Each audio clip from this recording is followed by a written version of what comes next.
Video और advocate Subodh Gupta के channel का उद्देश्य समाज में कानून की जागृति पैदा करना है। यह वीडियो ना तो कोई विज्ञापन है और ना ही प्रत्यक्ष या अप्रत्यक्ष रूप से कोई आमंत्रण।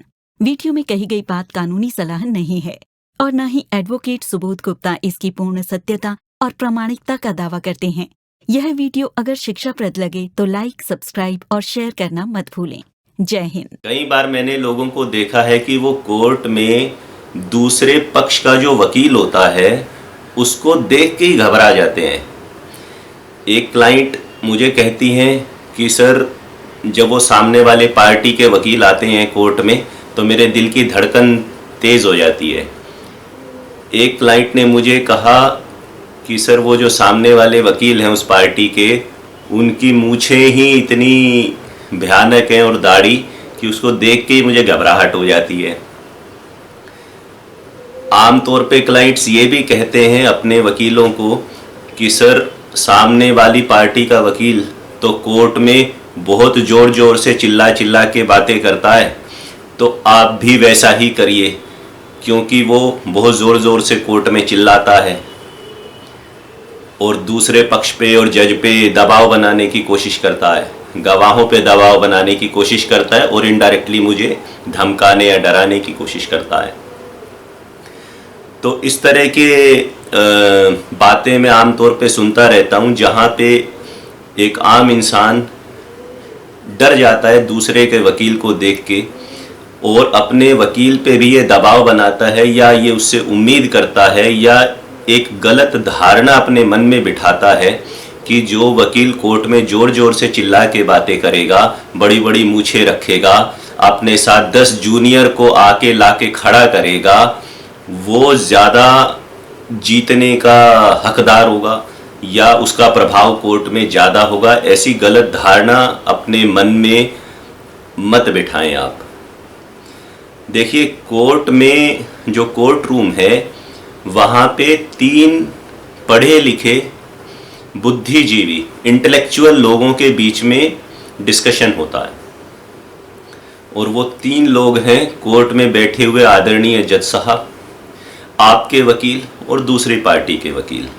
ये सब लर्नेड हैं, विद्वान हैं, ऐसा माना जाता है कि ये विद्वान हैं और विद्वानों के बीच में जो डिस्कशन होनी चाहिए या होती है वो संयम के साथ होती है और इंटेलेक्चुअल डिस्कशन होती है। चिल्लाने की, उछलने की, 10 जूनियर को खड़ा करने की या दूसरे पक्ष पे हावी होने की या अभद्रता दिखाने की डिस्कशन नहीं होती वहाँ पे।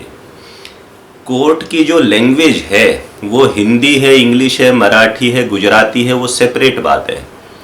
कोर्ट की जो मुख्य तौर पे लैंग्वेज होती है वो है रीजनिंग, यानी कि रीज़न। जब तक आप जज साहब से, ऑनरेबल कोर्ट से रीज़न की भाषा में बात कर रहे हो कि आप जो कह रहे हो उसके पीछे क्या कानूनी तर्क है, क्या रीज़न है, तब तक आपकी बात सुनी जाएगी और आप उसे एक संयमित स्वर में कह सकते हो। उसके लिए चिल्ला चिल्ला के बोलने की आवश्यकता नहीं है। बल्कि मैंने तो अपने अनुभव से ये सीखा है कि वही व्यक्ति ज़्यादा ताम झाम, शोबाजी, ड्रामेबाजी करता है जिसका केस कमज़ोर होता है, क्योंकि उसके ऐसा करने से शायद वो एक मुख्य जो पॉइंट है डिस्कशन का, उससे कोर्ट का ध्यान डाइवर्ट करना चाहता है। और यदि आपका वकील भी उससे कंपटीशन करने लग जाएगा तो उससे आपके केस का नुकसान होगा, पहली बात। दूसरी बात यह है कि हर वकील अपने आप में एक इंसान भी है, उसका एक अलग व्यक्तित्व है। कोई व्यक्ति नेचुरली ही चिल्ला के बात करता है, वो कोर्ट में भी चिल्ला के बात करेगा, बाहर भी चिल्ला के बात करेगा, ये उसकी पर्सनैलिटी का पार्ट है, वो जानबूझ के ऐसा नहीं कर रहा है। और कुछ लोग नॉर्मल तरीके से ही, ठंडे तरीके से, प्यार से, धीरे से और समझाने वाले स्वर में बात करेंगे। ये उनका एक नेचुरल तरीका है। वो कोर्ट के बाहर भी ऐसे बात करेंगे और यूट्यूब चैनल पे आएंगे तो भी ऐसे ही बात करेंगे और कोर्ट के अंदर भी बात करेंगे। ये उनकी पर्सनैलिटी का हिस्सा है। तो अपने वकील पर अनावश्यक दबाव ना बनाएं कि वो सामने वाले की इन चीज़ों में उलझें, और आपको सामने वाले वकीलों की इन टेक्टिक से डरने की कोई ज़रूरत नहीं है। अगर सामने वाला वकील 5 वकीलों के साथ कोर्ट में खड़ा हो रहा है, उनके पीछे 10 वकील खड़े हैं या 100 वकील खड़े हैं और आपका वकील अकेला खड़ा है, तो वहाँ मेरे भाई साहब कोई कबड्डी का मैच थोड़ी चल रहा है। वहाँ कोई ऐसा थोड़ी चल रहा है कि आपका वकील अकेला उनके पाले में जाएगा तो उसकी टांग पकड़ के गिरा देंगे। ऐसा नहीं होता है। सभी वकील एक दूसरे का सम्मान करते हैं, सभी में आपस में भाईचारा होता है। और जो जज साहब हैं उनका जो माइंड है वो इस चीज़ के लिए ट्रेंड होता है। अगर कोर्ट में बैठे हुए जज साहब हर वकील के चिल्लाने से ही फैसले उसके फेवर में देने लग जाएंगे तो शाम तक तो उनकी नौकरी चली जाएगी। ऐसा नहीं होता है। मैं आपको बताता हूँ कि अगर आप अपने वकील पर दबाव बनाना भी चाहते हो तो किस चीज़ का बनाओ। आप उन पर दबाव ये बनाओ या उनसे रिक्वेस्ट ये करो कि सर मेरी इस तारीख को मैटर लगा हुआ है, मेरा ये तारीख है मेरे केस की, तो मेरी आपसे रिक्वेस्ट है कि कृपया आप मेरी फ़ाइल को दोबारा फिर से पूरा पढ़ लें।